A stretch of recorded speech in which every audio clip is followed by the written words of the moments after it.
Hey guys, Dr. Alex the Punch Doctor here, and today I want to take a look at one of my favorite boxers of all time, Floyd Mayweather Jr., and specifically some of the things that he did that made him so successful in the ring. I'm going to talk about his mechanics, the few things that he did very, very well in almost every fight, and then give you some specific examples of both. Now, when I talk about mechanics, I'm talking about the relationship between structure and movement, specifically how you move and utilize your body in the context of boxing. Floyd is not known as a power puncher, however, he can punch with power. Floyd is first and foremost a boxer. Now, what is boxing? Boxing is hit and don't get hit. And whether you like him or not, Floyd did this very, very well. Floyd's strategy was to land single punches early to break the opponent down, eventually increasing output as his opponent slows down, starts to get broken down, or gets more defensive. Floyd liked to use a few simple tactics in the ring, including a jab to the stomach, lead right, lead left hook, jab to the head, and he would often rely on his pull counter off his opponent's jab. Floyd liked to stay on the edge of his opponent's bubble, using forward lean to bait, elicit punches, and then counter. He also often used feints to set up shots and would read his opponent to throw leads when the opponent is not ready. You can frequently see him making micro adjustments to maintain the distance that he likes, which is just outside his opponent's reach. Floyd doesn't force combos. He mostly throws combos when the opportunity is there. He waits for the opponent to be broken down enough to string punches together while minimizing risk. Floyd generally allowed the condition and capacity of his opponent to dictate whether he threw combos and increased his output as his opponent's state declined. When Floyd climbed up in weight, he would have to throw a bit more because of his strength and size of the opponents. However, he always did a good job of protecting his chin and his body and would often smother or tie up his opponent if he couldn't immediately create distance and disengage. Let's get into some more specific examples. The first fight I want to take a look at is Floyd versus Diego Corrales, who is also a fighter I'm very fond of. Corrales was an absolute killer coming into this fight. He just has stoppage wins against Angel Manfredi, Derek Gainer, and Justin Chico, and Floyd makes him just look ridiculous. Right? Chico has a pretty upright stance and wants to get closer so he can really brawl and fight. Whereas Floyd is more of a pure boxer, right? And his movement is much more flexible. He likes to be in and out. He moves laterally very well, and he's quick and agile on his feet. Here's an excellent example of a jab to the stomach that I show, where he really throws his weight off his back foot and goes forward and really steps when he punches. And I've mentioned this before. The reason you step when you punch is to catch your weight so then you can bring it back, right? So you're in a position to throw again. And you can see Floyd bringing his weight back on his back foot to get ready to throw again. Additionally, Floyd does this and he's able to be just outside of his opponent's reach, use this big step with the jab to the stomach to get inside, and then he pushes himself back out outside of the opponent's reach. It's an excellent tool to use to get in and get out while staying on the outside of the opponent's bubble. Another jab to the stomach. And this is what Floyd does. He lands a punch here, a punch there. Eventually they accumulate. And on Chico, they accumulate enough where Floyd gets him out of there. Here's an excellent feint from Floyd. And you'll see it gets Chico to move his arms up to protect his head. And then Floyd goes right downstairs. And he's close. His weight's on his left leg now. And he just pushes it back, right back out of range. I want to play this rather amusing clip where George Foreman says that Floyd is not sitting down on any of his punches. Mayweather hasn't tried to sit down on any shot yet. Everything is hit and moved. And you heard. This is really amusing to me because obviously Floyd is landing with power. He's not, like traditionally sitting down on his punches, but he doesn't need to. He's following what I think are more favorable and advantageous mechanics. He's using the kind of mechanics that I talk about. He's using a weight transfer. He's pushing off of the back leg. He's throwing hooks with his entire body off of the lead leg, not pivoting. He's pushing off, pushing his hips into rotation, using his entire body. So you don't really need to, like, quote unquote, sit down, which I think is sort of an erroneous saying anyway. It gets you thinking the wrong way about punching. Floyd is using almost specifically the mechanics that I talk about. He's a little bit more liberal and loose with them. He puts himself at danger sometimes. However, he's experienced and he knows how to use these tools appropriately. Let's take a look at this sequence and a couple left hooks from Floyd, where if you try pivoting on a hook, you're never going to be able to put two together like this. So he goes head, body, and then he's in a position to follow up again. Let's take a closer look here. And you can see how Floyd is managing distance here. He obviously has a little bit of a concerned look on his face. Corrales is coming forward, and he's backing up, just trying to stay somewhat out of Corrales' reach right in that moment. Now you'll see right here, he goes head, brings his weight back down, and he's going to push his hips into rotation, undoubtedly off of a flat foot. Can't see his foot here. However, I've seen him other times. Rotate his hips, his torso and arm follow, and throws to the body. Now, he's never would be able to do that if he's pivoting on his hook. He simply wouldn't be in a position to bring his weight back down to the left as quickly as he does and to throw another shot. Here's a lead right we're going to see that Floyd throws, and he follows the exact principles that I talk about. Load, explode, accelerate, follow through.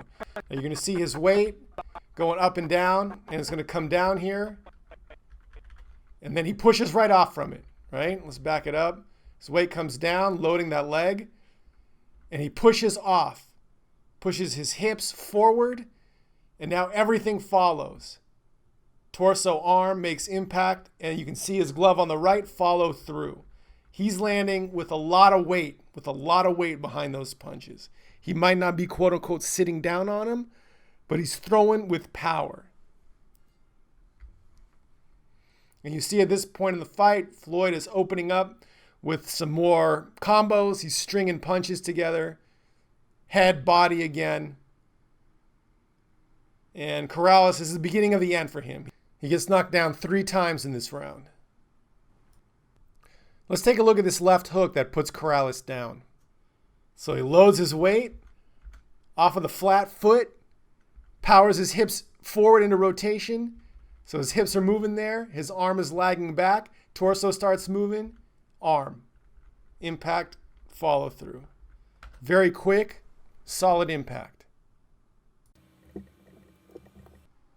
Here you see a few more combos to finish up the round. And Corrales goes down again.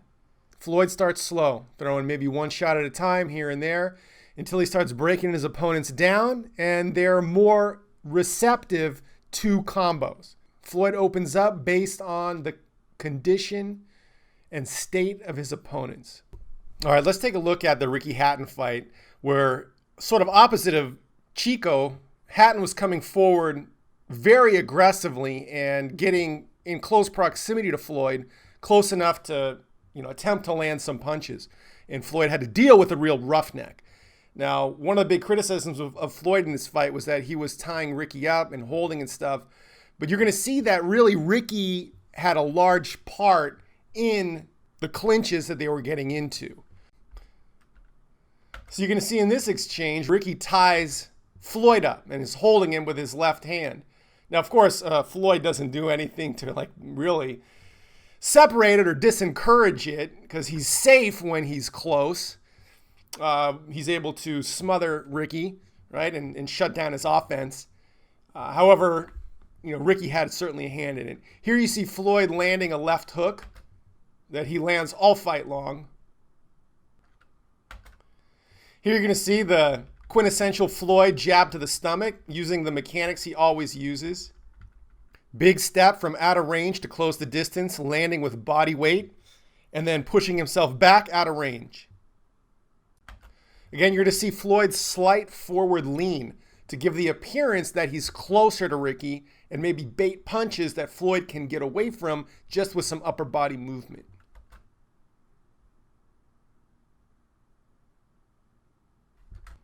Here you're going to see a nice lead right from Floyd against a charging in Ricky.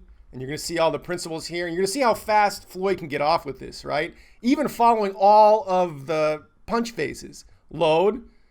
He's stretching his crossbody chains simultaneously with his hips. And then explode, pushing forward to power that punch and to land.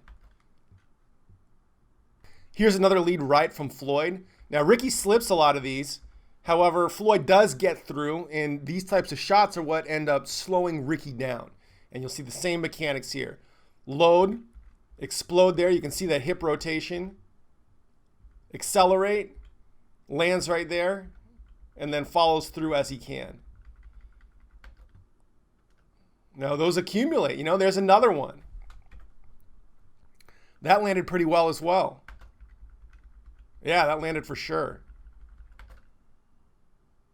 So I don't know how the judges scored this first round. Ricky certainly looks to be the aggressor. However, Floyd is landing the clean, effective shots. And as the fight goes on, he continues doing this. He continues fending off Ricky's aggressive assaults, you know, blocking and using good defense with his shoulder and his glove, and landing his own one-off shots here and there until by round, 7, 8, 9, he's got Ricky's head on a bobble. I want to take a look at this sequence of Floyd and Ricky on the ropes, and you're going to see how well Floyd fights in a defensive posture like this. He's always keeping his attention and mind on what his opponent is doing, and he's really able to sneak in some effective shots here while shutting down the offense of his opponent. Now you're going to see his Philly shell, right?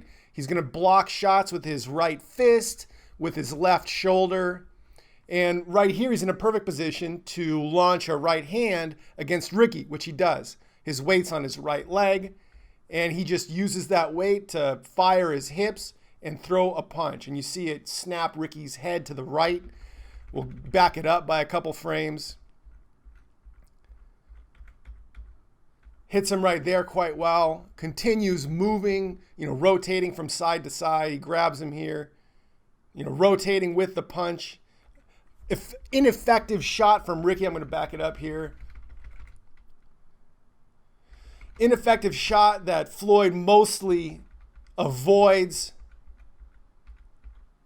His weight's on his right foot and just uses that weight from a loaded leg to fire that right hand and land again.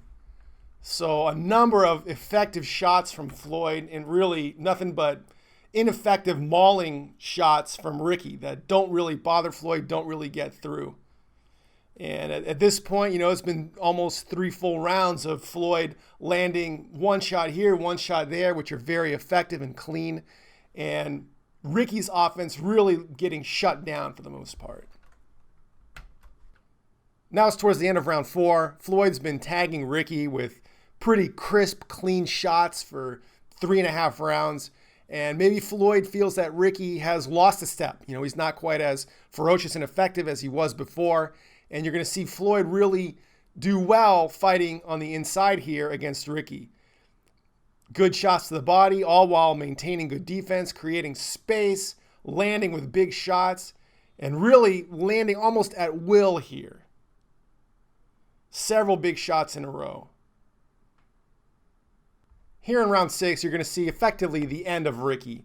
And you're going to see Ricky get angry, hit Floyd against the back of the head, and push him into the ropes. And then he gets a point taken, and you're going to see Ricky turn around and moon Floyd, basically. Now, I have a whole video on the mastermind games of Floyd versus Ricky. And Ricky came into this fight super angry, pissed off, wanting to hurt Floyd. And ultimately, that hurt Ricky in the fight. And at this moment, it's pretty much over for Ricky. He's super frustrated. Floyd's been beating him up. He's got really no answer and takes his frustration out, as you're going to see right here. And it's just a few more rounds of, more beating until Ricky's pretty much done. But, at this moment, it's effectively the end of the fight for Ricky. Here's a slow-mo montage of Floyd's right hands, crisp and clean against Ricky. And you can see how well they're landing. It's just simple. Simple lead rights with good timing, good mechanics. And there's power behind him.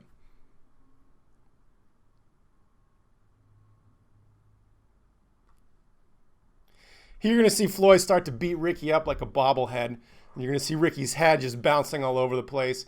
And it really starts with this. It's been going on all around, but really with this check hook, dazes Ricky, and his state has diminished significantly from the start of the fight. And now Floyd, relative to his opponent, is turning it on. He doesn't try to force combos, right? He waits until his opponent is ready for them. He's a boxer. He's not, quote unquote, a fighter trying to impose his will necessarily like you see some people talk about. He waits for the opportunity to arise and then capitalizes. Here's the end of the fight. Floyd's going to land a check left hook here, just like he's been doing all fight long. Ricky's absorbed a lot of punishment, and this is the big final punch that really puts Ricky on Queer Street here. And it's just a few more punches, and that's going to be a wrap. And I remember watching this fight. I had a bunch of money on Floyd by decision, so I was a little bit upset that he finished him, before the end of the fight. But, excellent performance by Floyd. All right, let's take a look at the Cotto fight. And I want to show this jab from Floyd against Cotto, who is in no position really to do anything about this jab. His back foot is off the ground. He's not really going to be able to throw. He's just not in a good position to do anything. And the jab lands, of course, very cleanly. Here's another jab that Floyd throws to the stomach of Miguel Cotto. Again, Miguel Cotto is bouncing up and down, and Floyd times it to land when Miguel is going to be moving up right there. And there's nothing he can do about it. His feet are off the ground. He's elevated, coming down from a jump, and he just has no options there. Here's another jab from Floyd. This is 3 in a row, where Miguel's bouncing up in the air, both feet off the ground. He's got no place to go, nothing to do. Very limited with his movement, and if he's jumping up like that. Here's another example of one of Floyd's favorite things to do. Go from out of reach, landing with the jab to the stomach, and going back out of reach. Here's another example of Floyd just using simple tools, simple tactics to break up and eventually slow down Cotto. He's going to land a jab right here, and then a 1-2 coming up here in a second. Now, one thing Floyd can do is really extend his body to get reach.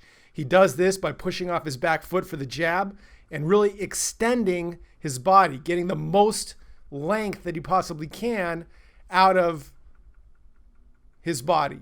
And a lot of the guys that he faces aren't able to do that. Like Cotto's got to get close. Chico had to get close. Ricky had to get close. But Floyd, the way he uses his mechanics, he's able to really extend his body to extend his reach. And he's able to get in and get out of range very well. Here's another example of Floyd throwing a jab to the stomach. And look how he's able to use his body and how he's able to extend his body using the mechanics that he uses to extend his reach as much as possible.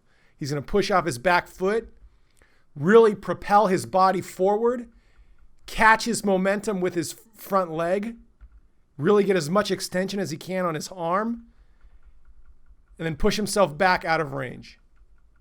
And at this point, Floyd's probably thinking this is going to be the easiest fight of his career. I mean, he's able to land on Cotto almost at will. A little feint there, another jab to the stomach. Here's an excellent example of his pull counter, and he's been looking to use this for the last few seconds. Boom, perfect. Well, let's take a look at how he does that. So you'll see his back foot is in a on your mark position, and he's baiting Cotto by leaning forward. Right there. Just takes a quick step back right onto his rear leg, and then pushes off, just like you would like to start a race, right? Pushes his hips forward, and then everything else follows. So here we're in round 8. Cotto had a couple of decent rounds in the middle of the fight. However, now I want to show you this sequence where Cotto has Floyd against the ropes and throws a bunch of punches, but none of them really land that clean. And Floyd is able to land very clean shots from this position against the ropes. So he's smothering Cotto by leaning forward. And then when he's able to, he just takes a little step back and he's got room to work.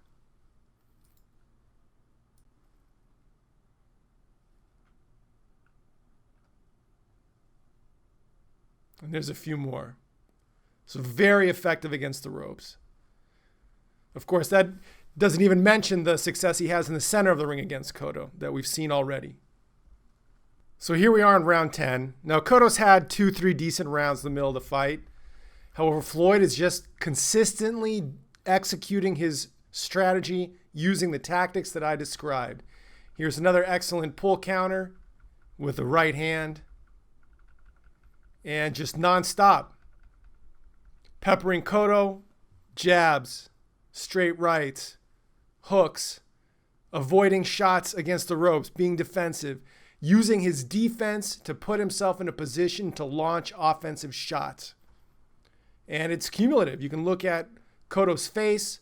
Yeah, Floyd got his nose bloodied a bit, but just consistent execution of simple tactics and an overall sound strategy.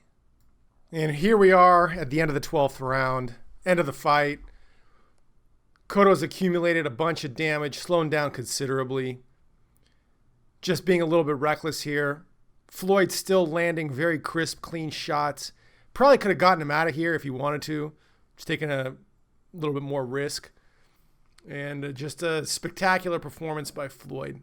Another excellent performance.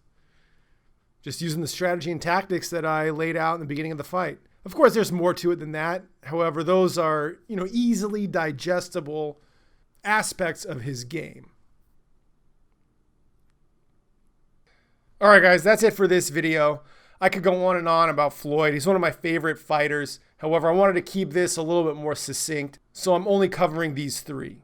Just to summarize, Floyd's strategy is to land single punches early to break the opponent down, eventually increasing output as his opponent's state declines or his opponent starts to slow down, starts to get broken down, or gets more defensive.